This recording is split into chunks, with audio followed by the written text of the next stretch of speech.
சின்ன மருமகள் சீரியல்ல அடுத்து வர எபிசோட்ல சேதுபதி நல்லா தூங்கிட்டு இருக்காரு. அப்போ ஜன்னல் வழியா ஒரு பாம்பு வந்துருது. பாம்பு வந்து நம்ம சேதுமதி மேலேயே உட்காந்துக்கிட்டு இருக்கு. அதை நம்ம தமிழ்ச்செல்வியோட தங்கச்சி பார்த்த உடனே பாம்பு பாம்புன்னு சொல்லி சத்தம் போட்டுட்டு இருக்காங்க.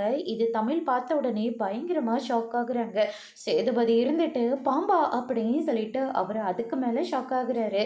அதுக்கு அடுத்ததாக வந்து பார்த்திங்கன்னா நம்ம கருப்பு தமிழ்ச்செல்வி எல்லாருமே ஒரு பிளான் போட்டு பைப்பை வச்சு அதுக்குள்ளேயே பாம்பை வர்ற மாதிரி வந்து பார்த்திங்கன்னா கொடுத்தில் போட்டு மூடி வச்சிடுறாங்க. அதுக்கு அடுத்ததாக சூப்பர் ஐடியா பண்ணி சேதுவை தமிழ்ச்செல்வி தான் காப்பாற்றிருக்கா அப்படின்னு சொல்லிட்டு ராஜாங்கம் முதல் கொண்டு எல்லாருமே தமிழ்ச்செல்வியை பாராட்ட ஆரம்பிக்கிறாங்க.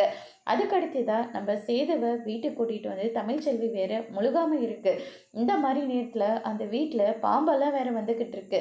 இனிமேலும் நீங்கள் அந்த வீட்டிலலாம் இருக்க வேண்டாம், இந்த வீட்டுக்கே திரும்ப வந்துடுங்க அப்படின்ற மாதிரி சொல்லி தமிழ்ச்செல்வியை வீட்டுக்கே திரும்ப கூப்பிடுறாங்க. முறைப்படி கூப்பிடணும் இல்லையா, அதனால் ஆரத்தை எடுத்து வீட்டுக்குள்ளே கூப்பிடுறாங்க.